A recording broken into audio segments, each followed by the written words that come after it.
Thanks very much, everybody.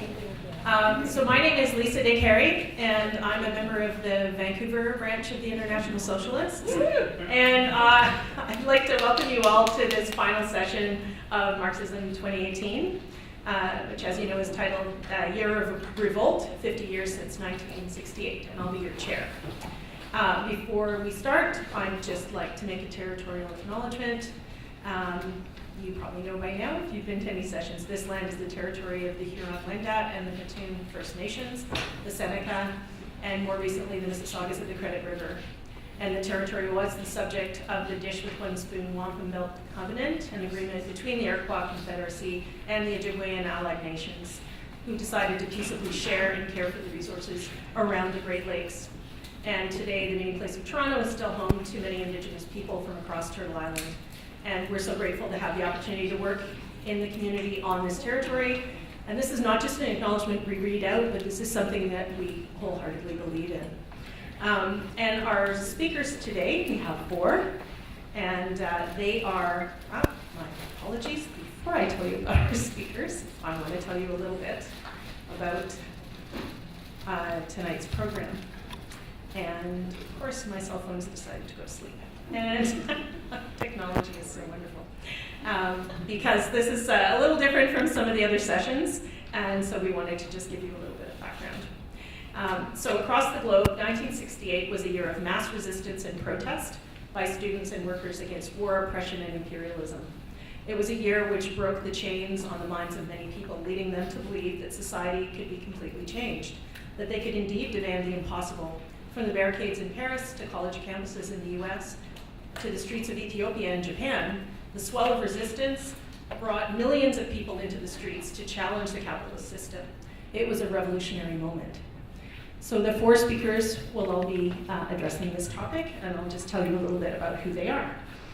So tonight we're going to have Awali, was born in Jijiga, eastern Ethiopia. He completed his high school in Addis Ababa in a school which was in the university model. So he lived on the university campus. It was at this time in 1965 that he came into contact with university students, read the students' papers, and witnessed the protest against the Shola camp, which got called Shola concentration camp, because unemployed people were rounded up and dumped there and lived in abhorrent conditions. In 1966, he entered the university, and from the Shola student protests, the struggles picked up and continued through the 60s and the 70s. He is a member of the International Socialists. We'll also have tonight Michael Tseng, who's a videographer and writer. He's active in the Fight for 15 and Fairness campaign, the International Socialists, and the Student Labor Action Movement. His interests are student movements, critical theory, and cinema. His works in many media can be found on Socialist.Ca, in Socialist Worker, and in Leaking Cinema. Our other, we have four speakers, wow. Our third speaker is going to be Norman Otis Richmond, who left Los Angeles after refusing to fight in Vietnam.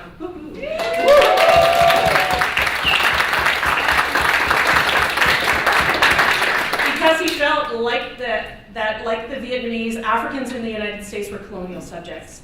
He co-founded the AfroAmerican Progressive Association, one of the first Black Power organizations in that part of the world. He was part of the Detroit-based League of Revolutionary Black Workers. As a journalist, he is published in the Toronto Star, has been published in the Toronto Star, the Toronto Globe and Mail, the National Post, the Jackson Advocate, Share, the Islander, the Black American, Pan-African Newswire, and Black Agenda Report. And our final speaker tonight on the panel will be Carolyn Egan, who many of you know is the president of the Steelworkers Toronto Area Council and United Steelworkers Local 8300. She's a longtime pro-choice, anti-war, and social justice activist in Toronto and a leading member of the International Socialists. So our speakers tonight will each have 15 minutes, so 60 minutes in total, and then we'll have a brief time for discussion afterwards. So if you'd like to come up, I think our first speaker is Ali.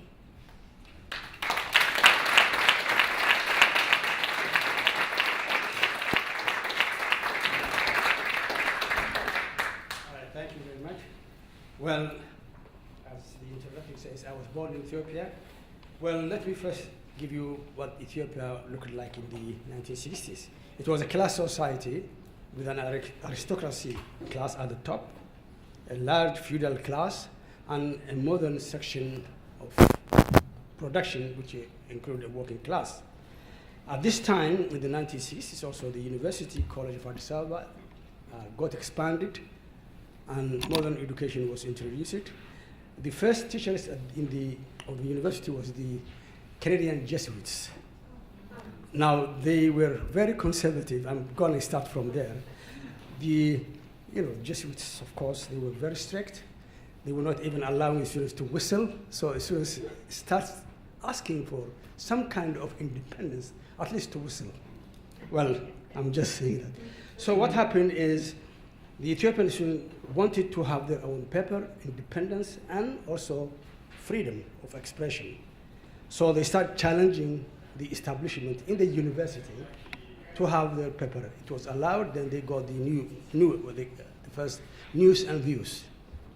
It was mainly demanding for certain independence, like that against the Jesuits. The university administration allowed that, and the first independence and freedom of the students came. Now, the students formed the first union called the University Union of Addis Ababa. A group of these students were militants, and the first demand was to ask the parliament to rescind a clause which said that the land, well, it was a reform, but they see it as a reactionary reform, and that reform gave the aristocracy power on the land. So the students went out in February 1965 and make a demonstration. They demanded not a reform, but a redistribution of the land to the tiller. So there was a demonstration, a march into the parliament. They pressed on that, and then that angered the government. Earlier to that also, what angered the government, I skipped that, was in 1960, there was a coup in Ethiopia led by members of the Imperial Guard and other soldiers, and students, university students supported that. The emperor and the ruling class got angry at this, and they took a revenge on the students, and they abolished the boarding system of Ethiopia. Now, from then, it picked up. The students start demanding unions and demanding for certain rights for the ordinary people. In 1965, came to the students' attention a very horrific thing. There was a big camp called the Shola camp. Ordinary people in Addis Ababa, unemployed, were caught on a clause which was called the vagrant, the unemployed. They thought that these people are employed because they are lazy, they are stupid, they are, they round up those people, put them in that camp.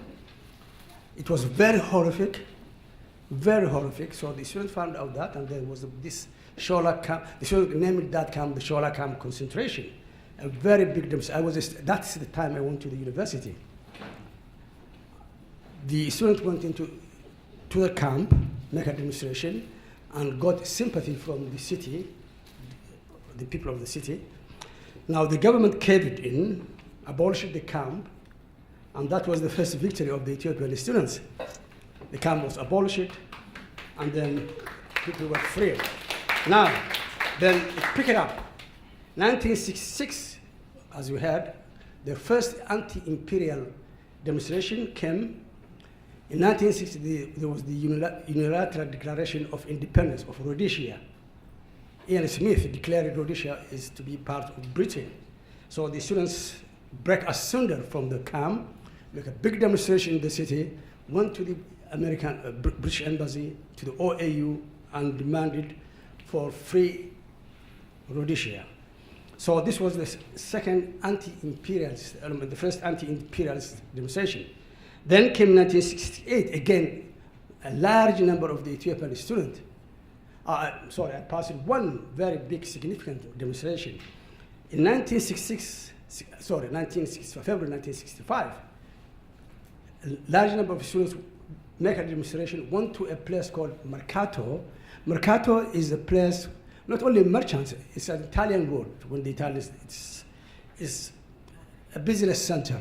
But also in that area lived a large number of lumpen proletariat. Most of the students came into contact with Franz Fanon at this time, so they understood that this also people could be revolutionaries. So students went out of the university, went to Mercato deliberately and make a big demonstration, and there was a massive demonstration joined by this lumpen proletariat. There was a demonstration in the streets. The police, fortunately, did not respond to this time. They didn't attack the students. So the students were successful. People came to know that the students are really fighting for their rights. Again, in 1966, so 1968, after the demonstration of the anti-imperialist demonstration, there was a fashion show incident. This was a bit reactionary at the beginning, because the students targeted some female students who were trying to make a fashion, but the main intention was to stop members of the royal family who was using this and using these Ethiopian student girls to show a fashion. So students said, no, we'll stop this. They stopped this, angered the royal family. The imperial guard, a powerful army, came into the university, smashed into the university, and kicked us out into the streets. So, well, this gave opportunity to the students, and then mass demonstration. Half the city got agitated. People went into the streets. It went on for weeks and weeks. And it's at this time that also you have the Paris demonstration. Ethiopian students supported they gave their support to the Paris demonstration.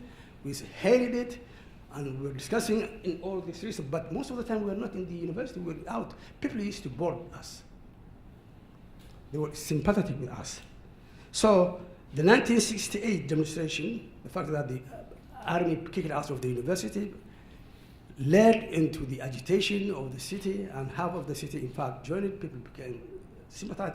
High school students joined it. Other universities in other parts of the country also start joining. The Ethiopian University Students' Union made the declaration that they support the Paris demonstration, that they support the Black Panthers, that they support the Palestinian liberation movement, and also they support other African liberation movements of this time. So militant students, now the students began to say, what are the ideologies? Now they found out what will be, so they began to start reading Marx, Lenin, and Trotsky, for that matter. In fact, Lenin's books were not, but it was Trotsky's books that were in the university, most of the university. And university professors from England and Britain who were Marxists came to teach in the university. So there was this contact. So the Ethiopian student movement began to be part and parcel of the international student movement, their solidarity. Again, in 1960, I just passed it in 1968, the Ethiopian students opposed the Soviet invasion of Poland.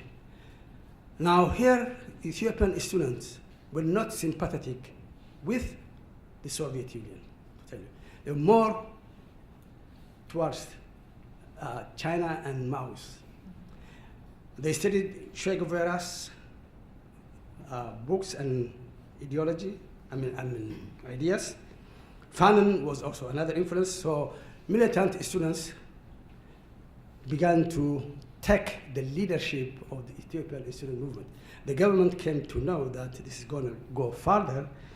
In 1969, they killed one of the Ethiopian, no, in 1969, the national question issue was a burning issue in Ethiopia. Ethiopia was like the Soviets' prison of nations. There are a lot of different nationalities. The government, and in fact some of the Ethiopian student movement did not like, but a very radical student, I really always appreciate that. Walin Mokonnen started writing on the question, the national question. He wrote that Ethiopia is a multinational, oppressed by a certain nationality called the Amhara nationality. The other nationality are oppressed, and then he wants all nations have the right to independence and secession. This make the government again angry, and they say the students are going far, they have to be stopped.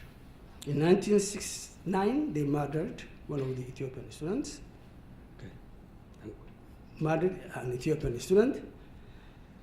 That student, his sister, was married to the crown prince, to the second son of the emperor, who died. But he defected from the royal family and joined the ordinary people. Nihon University, when he was killed, at that day, the royal family came to claim his body and said, he's one of us. The student said, no, he's not yours, he's one of us. So there was a fight on that. The army came forcefully, shot 5 students, and took the body forcibly. Students went into the streets. There was a massive demonstration. People sympathized, and the student movement picked up from there on and on and on. It was even at this time that the high school students joined. Now, socialism became the agenda of the Ethiopian student movement. Marxism, students started studying Marx, Lenin, and Trotsky. The government wanted to shut down the student movement, but they were not able to do so. The movement spread to other parts of the country. High school students became radicalized. It was unstoppable. It went into the 1970s. In 1975, the proclamation that the student wanted was land to the tiller. The Derg came. There was a revolution. I mean, what I would like to say is the Ethiopian student movement led to the overthrow of the aristocracy and Emperor Haile Selassie. Although, it led into that, and 1975, when the Derg took the power, the first proclamation was the land to the tiller. And land was given to the peasantry in Ethiopia. Unfortunately, the Derg became reactionary. Well, I'm not going to go into that. That's an entirely different issue. So what I'm saying, Ethiopian student movement was very radical. It didn't end just as a student movement. It went into a movement that has led to the overthrow of the aristocracy, that have radicalized the working class. The Ethiopian working class, I just passed it, was not allowed to unionize. But when the Ethiopian student came out again and again into the streets, the workers began to join them and understand that these people are fighting for us. These young students are fighting for us. So they got a large sympathy from every corner of the society. And that's what has led. Ethiopian student movement also supported the anti-colonial movements in other parts of Africa. There were African student scholarships in Addis Ababa who came from Ghana, mainly Kenya, Tanzania, and Zambia. So with these African students and Ethiopian students, the demands were that liberation for Africa. Half of Africa was not liberated in the 1960s, but it was at this time that you have also the anti-colonial wars in Africa. So the Ethiopian student movement also took that demand and carried it into the streets of Addis Ababa, asking for the liberation of the continent. They used to go to the OAU headquarters is in Addis Ababa, still in Addis Ababa. Our demonstrations were to go there every year and against the Rhodesian regime and also other African countries that were not liberated at that time, and also the support that we gave to the student movement in Paris, to the Black Panthers, and to the Palestinian liberation, the PLO particularly, which was, of course, a Marxist revolution at that time. That was what we said. So this is the movement that was part of the 1960s movement, particularly in 1968. I don't know why it happened. When Paris was agitating, Addis Ababa was also agitating. Half the city was out. I remember one night I was walking to the street, and the police was all over, rounding people, rounding anyone whom they see. Police, Ethiopian police use not the padwocks that you have, but a different kind of cars, trucks, which are empty at the back, and they put that. So I was rounding, and then some people warned me, "Hey, young man, go away, run." Well,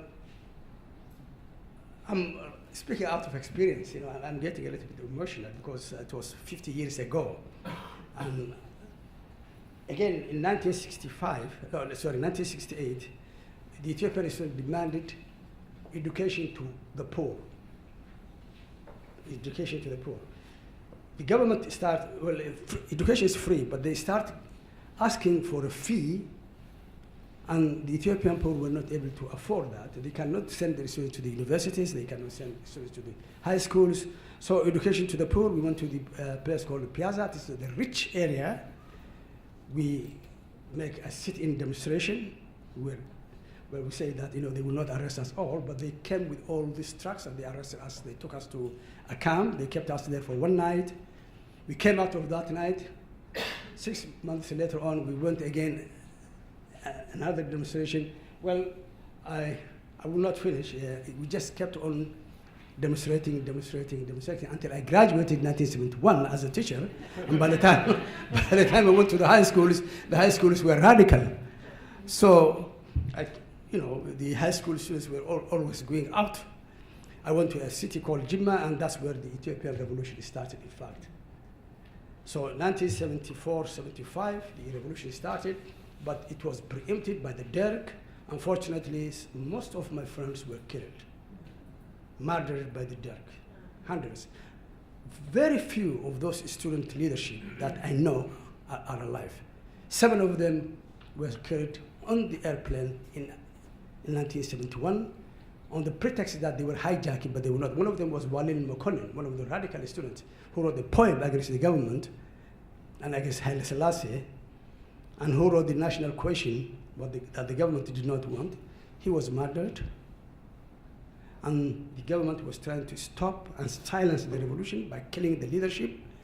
They were not able to do so, and the demonstrations went on. It was the Derg that came in 1975 that, of course, sabotaged the revolution, and by 1980, it stopped completely, and the Derg took power with the help of the Soviet, the Ethiopian student movement had a very good analysis, class analysis.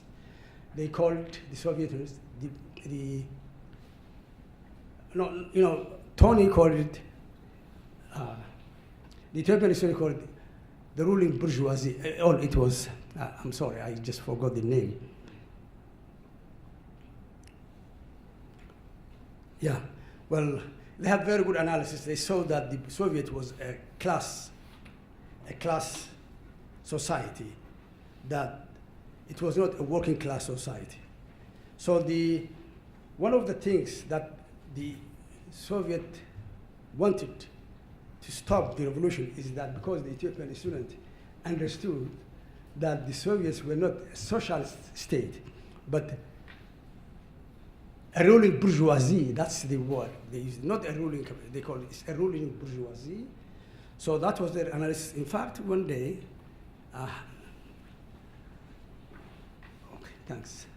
My time is up, but I will just say, I was talking to one of the members of the International Socialists in Britain, and he asked me about the Ethiopian students. He said, I read about them, and they had a very good analysis of the Soviet Union. It was, I'm keeping to forget names.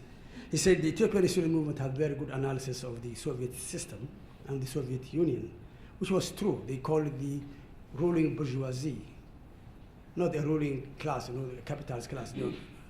So their analysis led to the Soviets to crack and help the Derg to stop the movement, and a lot of, thousands and thousands of Ethiopian students died in this massacre that was carried by the Derg. But one good thing that came of the Derg was the proclamation of 1975, which of course broke the backbone of the feudal aristocracy in Ethiopia. And I would like to end, I want to talk more, but I cannot. It was 1968.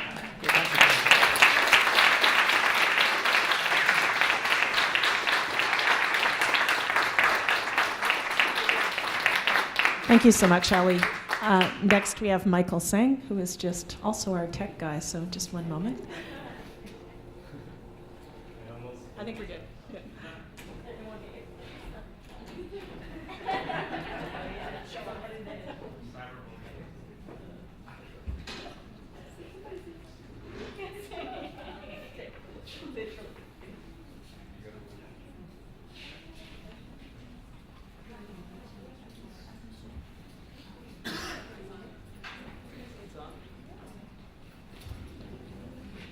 Okay, so sorry, I'm gonna have to be here because we don't have a long enough VGA cable for me to stand over there, or I could just run back and forth.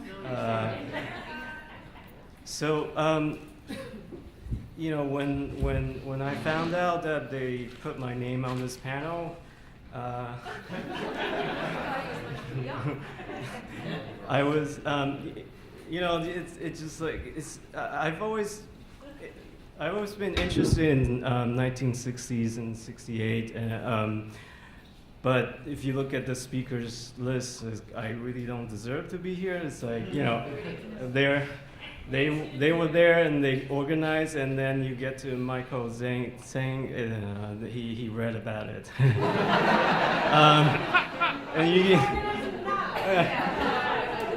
and you can see that in this like little thing that the person who wrote this was like, you know. But anyways, I'm going to just you know, take you through pictures, and you know, actually I didn't have time to prepare videos, but you know, instead of just reading, I'm just gonna take you through the history really quickly. The so-called AMPO protest, which is the anti-security treaty with the American, basically the American SCAP government, but and then all the way to '68. But really, I want to bring attention to our comrade Sherry McDonald, who's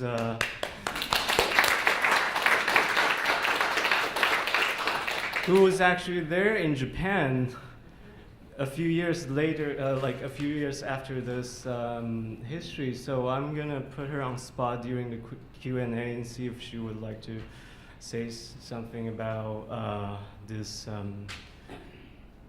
intensely violent history, to put it lightly. Anyways, so that's one of my favorite pictures, but I don't know where that's from. So, okay, so to talk about the '68, we got to go back to basically the end of World War II.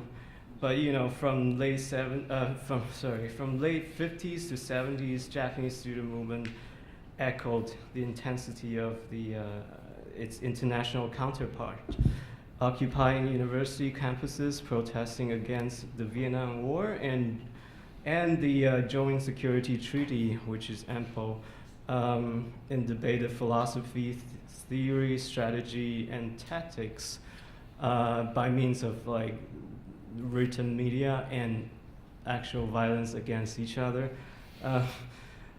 So just to give you a sense of the scale of the radical student uprising, in an attempt to prevent the Prime Minister's visit to South Vietnam, the anti-AMPO students battled riot police for 10 hours outside of the Haneda International Airport, and you can tell that's the airport. And nice to see you two guys together. Okay. And this is the kind of tactics they would engage in. So let's go back to how long? I forgot to set the timer. So as all of us in this room know, the form and limit of any movement is determined by historical background, political environment, and the civil liberties available to that moment in time. Of course, this holds true in Japan. So, before years leading up to World War II, Japan was falling into like the voice of fascism. But after the war, the occupation came in, and the first thing they did was to sort of reinstitute, the left, like the anti-imperial thoughts, right? So basically, American military occupation legalized the left in Japan. That's and through this, the Japanese Communist Party (JCP) started disseminated its ideology orientation at the time, which is pretty nationalist. It's just the promotion of quote-unquote democracy and economic recovery. But in any case, they were able to sort of bring the students together and give them what they needed with book clubs and food and so on and so forth. And with these like tiny interaction with the JCP, student unions start to form, and then eventually they amalgamated into in 1948 a national movement called the All Japan Federation of Student Self-Governed Organizations, or we just call it Zengakuren. But the occupation reversed course like right away, and the communists, the left faculties were starting to getting purged by by both the Japanese government and the American occupation, and the students protected their teachers, the faculties, and because of this, the momentum prevented the government from passing any sort of legislation that allow the police into universities. And really, this is why they were able to organize, because they protected their teachers. They sort of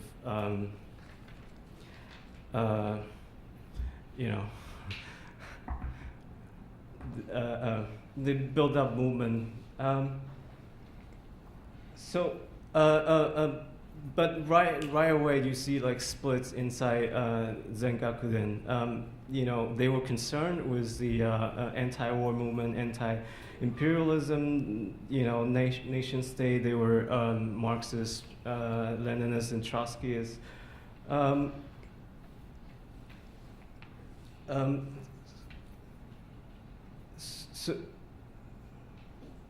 So eventually the new left emerged out of this frustration with JCP, and so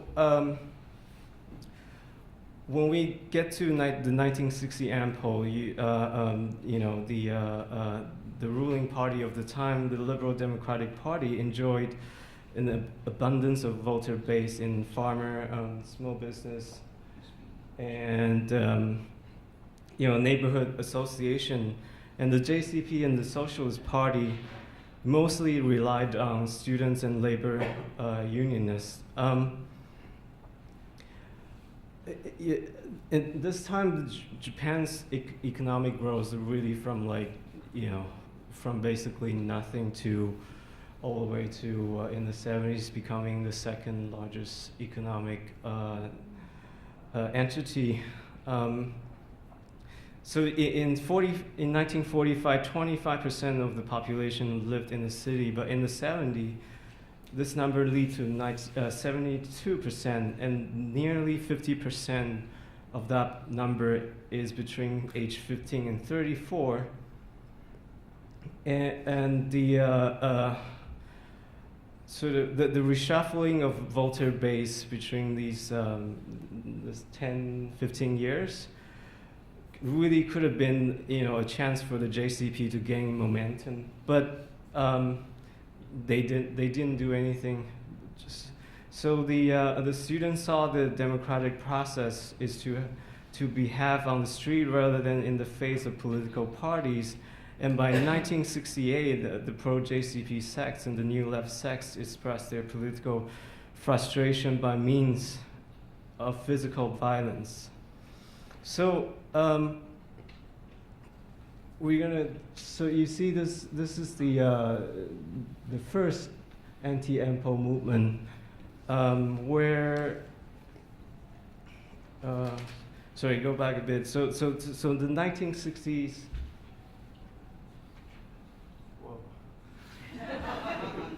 Okay, I'm gonna, sorry about that. It's been 10 minutes.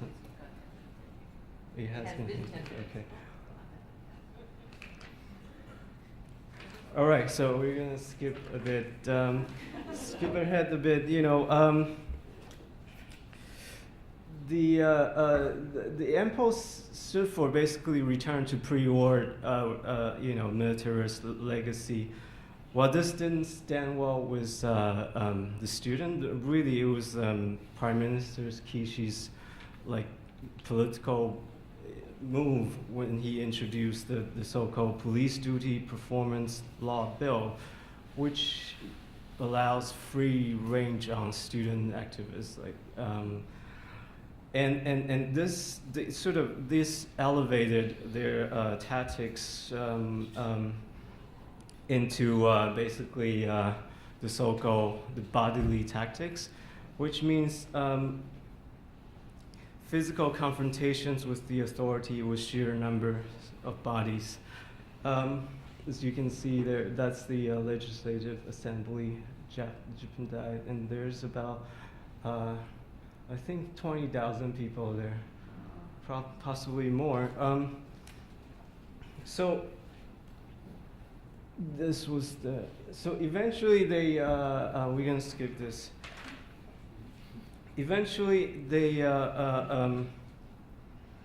this just kept increasing, intensifying, and there was one student called Kamba Michiko, and she died in that protest, and the radical sect framed her death as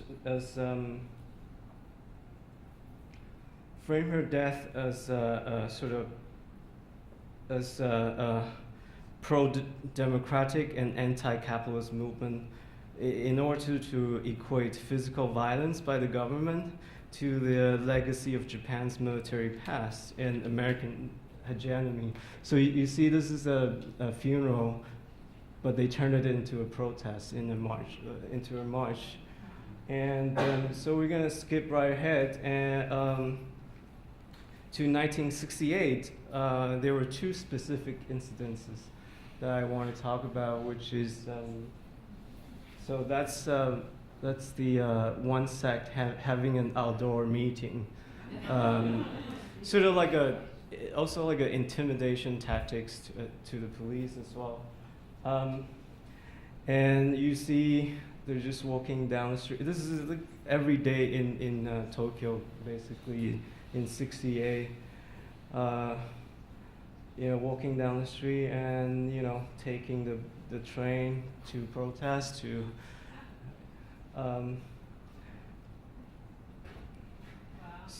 So they also started wearing helmets because of police violence, and they would mark their different sects with different colors. But sometimes they would, Sherry will tell you more about this later, sometimes they would pretend to be another sect to attack another sect. So it becomes, the whole street, it becomes just like a Martin Scorsese movie almost every single day. So I want to, let's just get through this, the two incidences at Nihon University.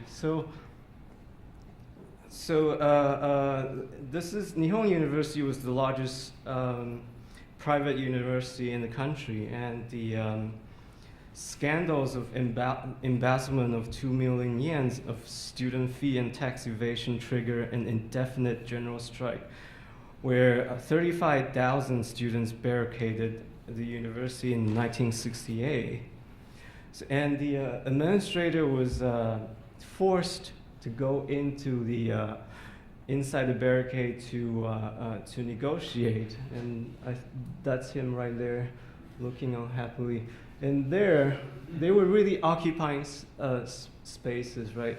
But that says, "I fight for freedom," and the second line says,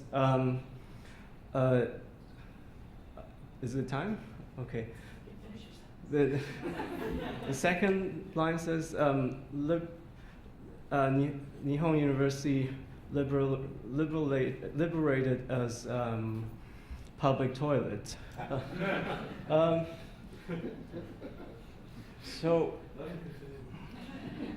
Okay, I'm gonna.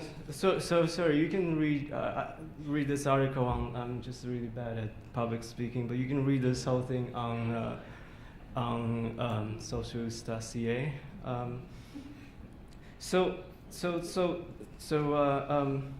They were frustrated with the mass-produced lessons created by the academic industrial complex. The students behind the barricade ran independently run classes and invited guest speakers. Many activists participated here, recounted the 6 months of barricade as the happiest experience of their lives. And the barricade tactics initiated here was spread to over 300 campuses, and some of them will last until late 70s. So we're talking about close to 8 years of just, closed up spaces. Almost done. So this, the incident at the University of Tokyo was didn't go too well. In fact, sectarianism. I mean, if you were complaining about sectarianism like now, you haven't seen how the Japanese students did it. When the police invaded this blockade, right? They were JCP members and the pro-JCP sects sort of throwing stones inside the blockade to drive students into different corridors in order to be arrested by the police, right? I'm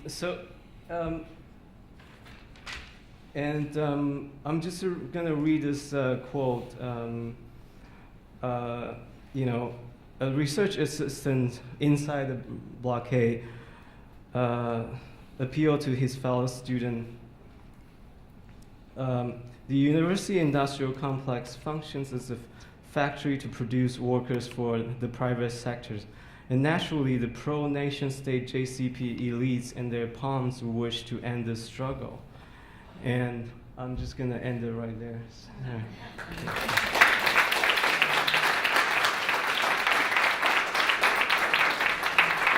Thank you so much, Michael.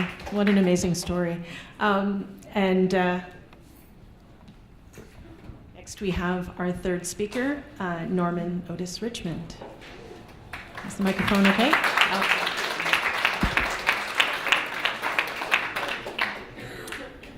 Thank you, and I would like to thank the organizers of the Join the Resistance Marxism 2018, especially Carolyn Egan, who got a hold of me and wanted me to share my ramblings with you.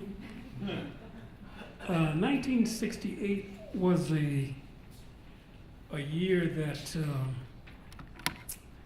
I was deported from Canada. I came to Canada. I refused to go to Vietnam, and I came here, and I was told that oh, you had to have a test at that time, and it was a point system.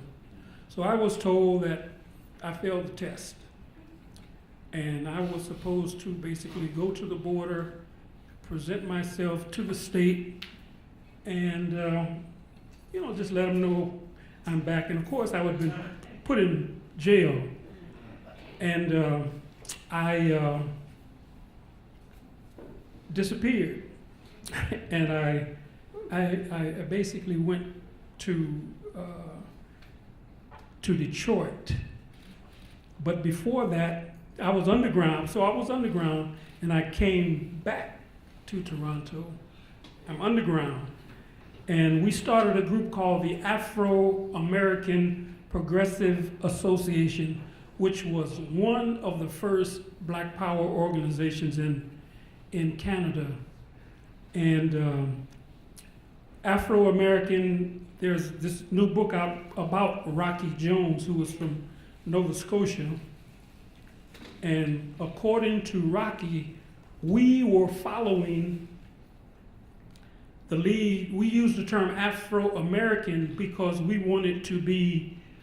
were following the Americans, African Americans.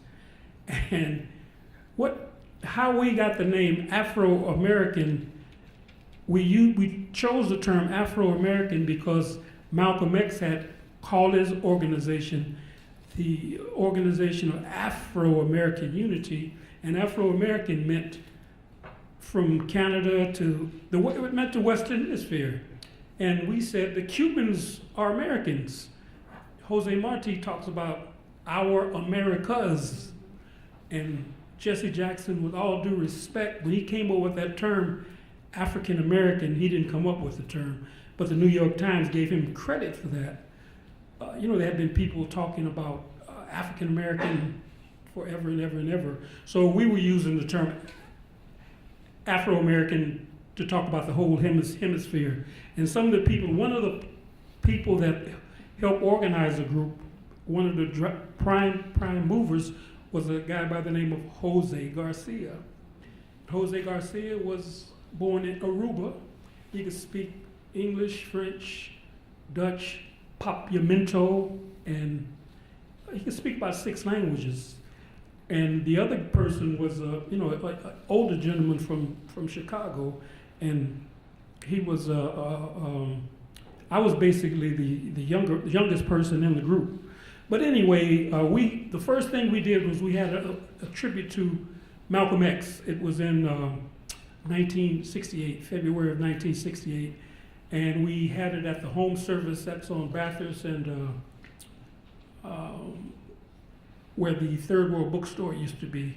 Home service was a place where African Canadians would welcome people who came in from the Underground Railroad and the Caribbean to give them services. So we had our meeting there. We had Jan Carew, and Jan Carew wrote this book about Malcolm X. But Jan Carew was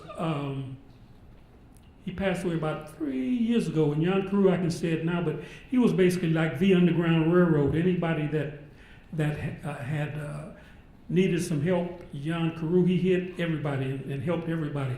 But Jan Carew had just come from Ghana, and he had been working with Kwame Nkrumah, and Kwame Nkrumah had been overthrown, so Jan Carew came here. So we were under the direction, well, he was our guest speaker. The other guest speaker was a young man by the name of Ted Watkins. Ted Watkins was a football player, Canadian football player. He had just won the Grey Cup. That's this is Canada, so you know what I'm talking about. Yeah. And he was allegedly killed in 1968 he wasn't allegedly killed, he was killed, but he was allegedly robbing a liquor store. And the AAPA, basically, the Afro-American Progressive Association, what came out of that was a group called the Black Youth Organization called BIO. And the AAPA, we had a newsletter called Harambe, which means let's pull together in Swahili. And before Contrast, the Share, Caribbean Camera, and Pride. We had that we had that. And we basically had an organization. We were trying to unify people because here in Toronto, we have an international community. So we had the AfroAmerican Progressive Association. We were trying to unite people, and the question of the question of the police was not really the major question at that time, and I maintain because there weren't that many black people. However, I found out, and one of the people who helped us organize the Afro-American Progressive Association was a guy by the name of John Belfont.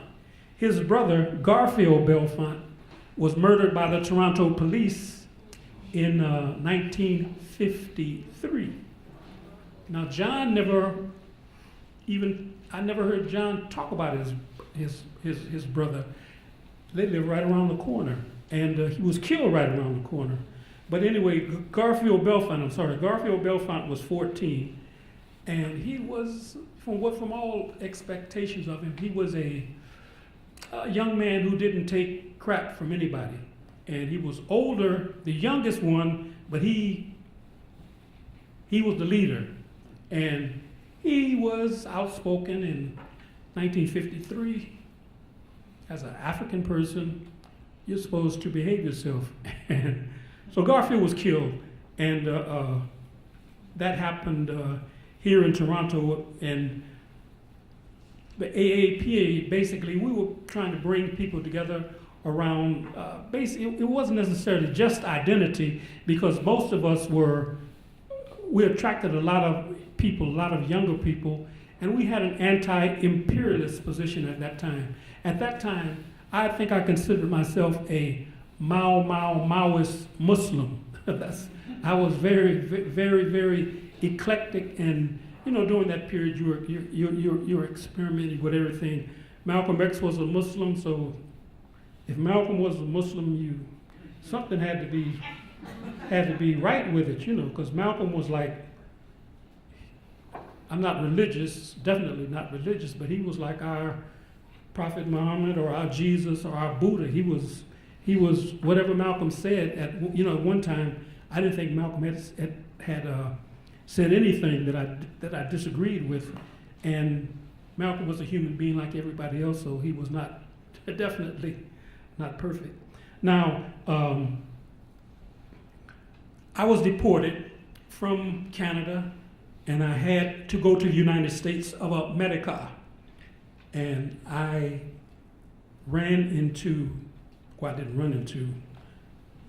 I was here with a young man who was from the United States as well, much older than me. He knew some people in Detroit. So we ended up in Detroit. And at that particular time, this was in May of 1968, the organization that was formed during May of 1968 was called the Dodge Revolutionary Union Movement, which later became the League of Revolutionary Black Workers. And General Gordon Baker Jr. and Marion Kramer, there's a lot of people, some people in here, Rick I know he knows Marion Kramer very, very well, and she's the head of the National Welfare Organization today in the United States, still in the land of the living. General is no longer with us. But General Baker was born on September 6, 1941. And he talks about he was delivered by a guy by the name of Dr. Sweet. And Dr. Sweet was charged with murder in the 1920s after he and friends used armed self-defense against a white crowd protesting his moving into, quote, their neighborhood. And Dr. Sweet beat the case, and he delivered General Gordon Baker. And the League of Revolutionary Black Workers was unlike a lot of organizations, because the League of Revolutionary Black Workers was about working, the working class. and they saw the working class as a vanguard. The League had a very progressive position on class, race, and a backward position on gender. And I might have been one of the leaders of the. I hope nobody shoots me, but I used to say, we used to tease people, say, IWW, the ignorant women of the world, which, you know, I got a lot of heat for that, and I learned a lot, because basically the women were not in the leadership of the organization, but doing all the work, and the League eventually corrected that, and like I say, Marion Kramer is still in the land of the living. But this is a quote from General Baker. He says, during the rebellion, which was in 1967, this is how they came to the conclusion that the working class was the key. He says, when they established curfew, and if you got sick and couldn't go to the hospital, or if you got hungry, and you could get no food. Let me say, if he was talking about, you couldn't do anything during the curfew. If you're hungry, you could not go to the store and buy any food. If you were sick, you couldn't go to the hospital. But if you had a badge from Chrysler, Ford, or General Motors, you could get through the police line, National Guard, and the Army to take your butt to work. We learned a fundamental lesson out of that the only place black people had any value in society was at the point of production. And that's why we turned our efforts towards the factory, and that's why they went and started organizing at the point of production. And that's why the League of Revolutionary Black Workers was so dangerous to the ruling class. The Black Panther Party had some of the Black Panther, the differences I think that in the Black Panther Party and the League was more backward on women. The Panthers were in practice, they had women in the leadership in the beginning, and at one time they had a woman leading the Black Panther Party, Elaine Brown, and we did not have that. But one of the differences was we believed in the working class, and the Panthers believed in the lumpen proletariat. And I think the lumpen proletariat in America is different from the lumpen proletariat in Africa. Wait a minute, let me put it this way. The lumpen proletariat in Africa, in the Caribbean, and in the United States, among African people, I think is different from the lumpen proletariat in Europe. And I think Walter Rodney was talking about that a lot. But basically, when I came to Detroit, I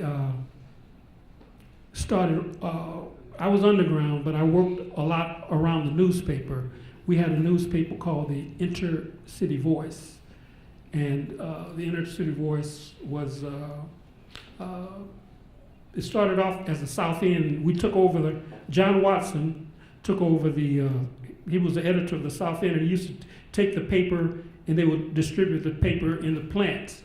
They would print it on campus, and all of this revolutionary stuff about what was happening in China, what was happening in Mozambique, what was happening in Eritrea, Ethiopia, all over the world, and then just give the papers out for free.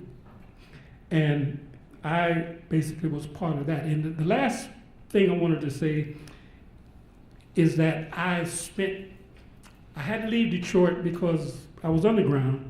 And one of the last things I did, I went to New York City and I met Darcus Howe from England. Darcus Howe passed away last year, I think. And Darcus, we were in a meeting where Eldridge Cleaver was speaking. and I can go into that a little bit later. But the next day we went to Brooklyn, and we heard the young man who was shot with Assata Shakur. His name is I can't remember his name right now, but anyway, he was killed with Assata Shakur, and he was speaking and he was criticizing. He was Stokely Carmichael at that time. He was criticizing Stokely, who became Kwame Ture, because Stokely was criticizing Cuba, and Darkus was born in Trinidad. He had not met Stokely at that particular time, and Darkus was like having a fit, but it was like maybe 500 people in this room, and Malik Abdul Shakur, I think his name was, yeah. Shakur, he was Malik Shakur. And anyway, Malik was blasting Stokely, and he had like maybe 500 people, and whatever Malik was saying, they were like right on. And Darkus Howard was about 6'6", and he was hollering and screaming, but nobody could pay any attention to him. But 1968, like I said, I was in Toronto, Detroit, and after that, I was, as the song said, I was slipping into darkness. I was underground. And that was my story for 1968.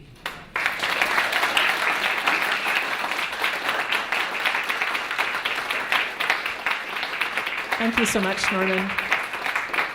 Our last speaker will be Carolyn Egan.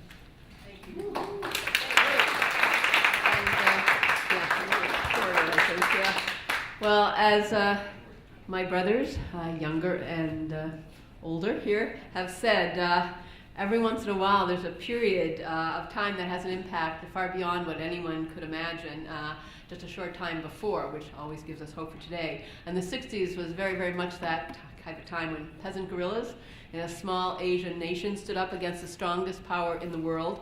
It was a time when the city of Berlin became the international focus for a huge student movement that challenged the power blocks that divided at that point. It's a time when the largest general strike that ever occurred paralyzed France, causing its government to panic because of the threat of mobilized workers.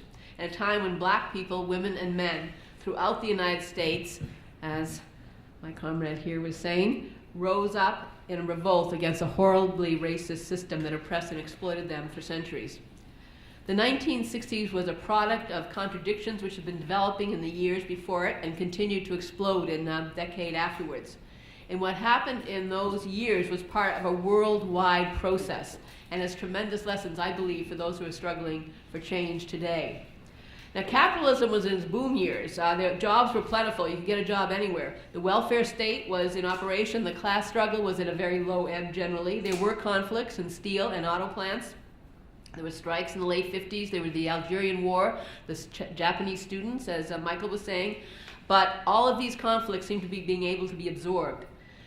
And in the United States, there was a suffocating conformity in the 1950s. Divorce was practically unheard of. Women were expected, for the most part, to be at home raising families. Racism was an integral part of American society, still is today. Being gay or lesbian was totally beyond the pale. And politically, you could be jailed or denied jobs for being a socialist. McCarthyism had stomped out dissidents, and opposition was very much marginalized. It was one of the biggest booms in history. There was an expanding economy based on unparalleled levels of peacetime arms spending. The world was divided at that time between the United States and the Soviet Union. Both were very, very much armed to the teeth. But there were a lot of changes that were going on in the structure of the world system, and these changes were bound to affect the political stability. Japan was actually beginning to outstrip or getting close to the United States economically. And the US decided to reassert its control and decided to involve itself heavily in Vietnam. The Vietnam War and the US attempt to draft its young men into the military, along with the incredible racism so integrated into American society, opened deep fissures in the American population. Young people were expected to absorb, no matter who you were, whatever class, race, whatever, this ideology and live according to it. But, as those in power found out, if that ideology is in contradiction to reality as people were experiencing it, they can be drawn into conflict and fight back. And I do believe, and I think everyone is speaking to it, Norman particularly in this last presentation, the struggle against racism struck a chord so deep in American society that even young white students began to see the incredible contradictions in the world they were living in. And they began to fight alongside Hispanic and black people. The racism was so stark, and the war deepened the revulsion they felt. They no longer wanted to be part of a society based on oppression, exploitation, etc. Many of them, older than me, went to the Deep South. Many more were influenced by that experience, by those who came back, and campuses and cities began to really feel the impact. Now, I remember when I was very young, one of the first struggles, which was, in my mind, I saw it on TV. My father had won a TV, so we were very happy.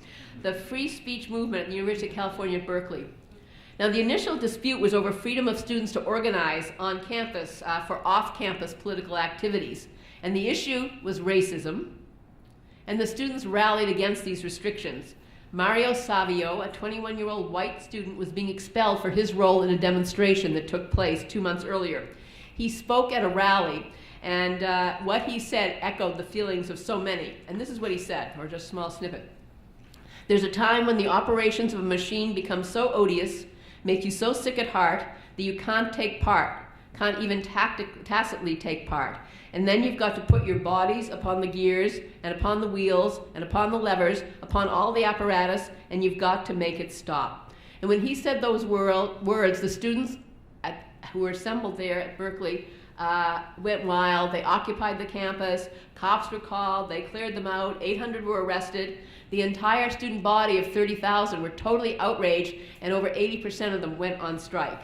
It was absolutely unprecedented at that time, unprecedented.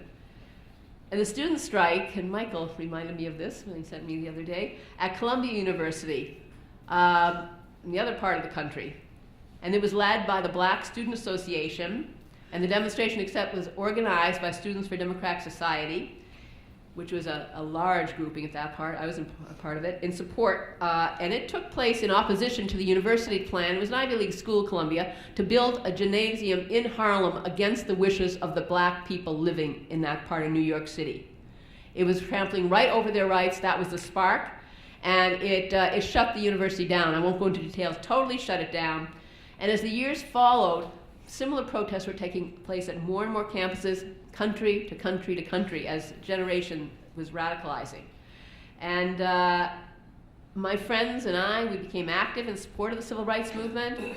In opposition to the war, we organized a teach-in that brought us in contact with Puerto Rican and Dominican dissidents. We organized a chapter of Students for Democratic Society. We worked in the draft resistance movement. Now, I eventually came to Canada, along with about 100,000 other young American resistors. And the men, not the women, but the men were facing prison or exile because they were unwilling to go to Vietnam. Young people broke with their families, with their friends. They were called cowards, they were called traitors. And the average age of those coming up was 20 and 21. They were young people. Students were not political at the start of the process. In many senses, it was because they were not political that they reacted so bitterly to the power structure when it resorted to lies and acts of repression. Now, the students that took part in the rallies and demonstrations against racism and the war were fundamentally changed. You know, there's a saying that you change through struggle. Absolutely. People began to question all the assumptions under which they were brought up with, under which they were expected to live, and there was an unprecedented flourish of debate, the roots of racism, authority, class society, all of these things. The ideas that previously professed by a small minority became the concern of millions worldwide. Now, SDS, Students for Democratic Society, had over 100,000 members. And I think so did the Panthers at its height, 100,000 members. And many, many, many more who may not have been in these organizations were part of this radicalization. And immediate struggles, as they always do, rose and fell. But the wave of politicization spread outward, drawing in wider and wider and wider numbers of people. And the student protests sometimes started out over very, very liberal issues, dorm curfews. You know, men and women couldn't be in each other's dorms, right? Army recruiters, or women and women could, men and men could, but that didn't seem to be present to anyone. But developed into real confrontations, and these things could mobilize thousands. So students not only demonstrated, but they were really reshaping everything that they believed. And the success of groups like SDS and winning tens of thousands of students to more radical ideas was a portent of what was happening, I think, around the world. And it was an extraordinary time because this revolt represented something very, very, very new. And a tremendous explosion of ideas. People were questioning everything about the system they were brought up in. And in the South, in the United States, black people were not allowed to drink out of the same water fountains, sit in the same restaurants, go to the same schools as whites, subject to Jim Crow laws which denied them the right to vote, and the northern cities subject to poverty, segregation, police violence. And while this was going on, this was part of everyday life if you were black or brown, and while this was going on, black, Puerto Rican, Chicano, young whites were being drafted out of their communities as soon as they got out of high school or dropped out of high school, got out of college, dropped out of college, and they went off to Vietnam in crisply pressed uniforms, and too many returned in pine boxes. There were 50,000 dead, hundreds of thousands wounded. Everybody knew someone who died. I'm sure you did, Norman, because we all knew someone who died in that war. I mean, I remember very well my brother Jimmy's best friend from childhood, Dougie Young, died his first day in combat. And for what? So this was the emotion as well as the politics that allowed the anti-war movement to grow so dramatically. And when it started off as small actions at draft boards, it grew. Huge marches of hundreds of thousands gave confidence to over those 100,000 young men who came to Canada. And it was an overwhelming sense of upheaval, social chaos, and young people of all backgrounds and races were in open rebellion, in conflict with their own government. But it was clearly, as Norman was saying, not only students who were going through a profound process of radicalization. US cities were exploding. Black people were no longer willing to accept the intolerable conditions under which they were forced to live. Uprisings occurred in every major US city, which gave expression to the feelings of the vast majority. In 1968 Olympics, John Carlos, Tom Smith won their events and went to the podium raising their fists in the Black Power salute, the black glove. It shocked the world. Muhammad Ali refused the draft and stated, "No Vietnamese ever called me the N-word." The Black Panther Party was organizing in city after city, rallying young blacks to a revolutionary program. It had broad popular support way beyond its numbers because it was willing to stand up to repression, bravely stand up to repression, and many of its members, of course, paid for this with their lives on J. Edgar Hoover's death list. Others spent years in prison. Some are still in prison to this day. And what had begun a dozen years before as a movement in the southern states for integration had in turn increasingly into a movement against the U.S. government, against U.S. corporations, and the American Indian movement was an organization that brought together indigenous people, they used the word Indian at that time, from many different nations, and it was horribly repressed. Leonard Peltier is still in prison, as people probably know. The League of Revolutionary Black Workers, as Norman said, was organizing auto workers in Detroit, leading walkouts. It appealed to black workers as a revolutionary vanguard. It clearly saw that it was the power of the working class, working people, that would eventually bring the corporations to their knees. The French working class showed the way in 1968, paralyzing the country and showing students that there was a power that could take down what we needed to do, that could take down governments. And there were rank and file movements taking place. There's a little line of steelworkers across the second row. And black workers in shipyards and steel mills of the U.S. in our own union, United Steelworkers. And the postal workers here staged an illegal walkout, uniting with others across the country. Now, I'll get through this quickly in the next few minutes. The Tet Offensive, people may remember it, maybe not. Vietnam began in January 1968, was an absolute turning point. The huge popular support shown for the National Liberation Front in Vietnam shook U.S. leaders. And there were already 500,000 American troops there, and General Westmoreland was calling for another 200,000. And the anti-war movement massively grew. Martin Luther King was speaking out against the war, was giving his support to trade unions in New York City, hospital workers, SEIU, and the maintenance workers strike in Memphis. And that's where he was murdered, of course. And the explosive movements developing in the U.S. cities were threatening to unite with the growing dissent on campuses. And there was unity. Fred Hampton speaking unity between what he said, Mexicans, white. Rainbow Coalition, he said it before Jesse Jackson. That's right, he did. That's what he called for. And at 23 years of age, he was shot dead with his compatriots, his comrades, in an apartment in Chicago. And black cops who knew it went down and talked about how it was outright murder. No two ways about it. So the U.S. eventually withdrew from Vietnam. A house divided against itself cannot stand, said Johnson. And it had to withdraw or would lose the confidence of the American people, and much more would happen. And out of this incredible radicalization came the rebirth of the women's liberation movement, the gay liberation movement, along with the Black Power movement, the anti-war movement, all of which had a profound effect on the political landscape. We learned so much from each other. When I first came to this country, there was we worked with women from the Panthers, from the Young Lords, from the Ewok Kun, bringing over women from Vietnam and Laos, bringing anti-imperialist women together. It was an extraordinary meeting out at Castle Frank High School. It's time for over a beer. I can tell you about that. It was fascinating. But the upsurge of the 60s brought a concreteness to the concept of self-emancipation, that ordinary people have the power to fight back and win against the strongest country in the world.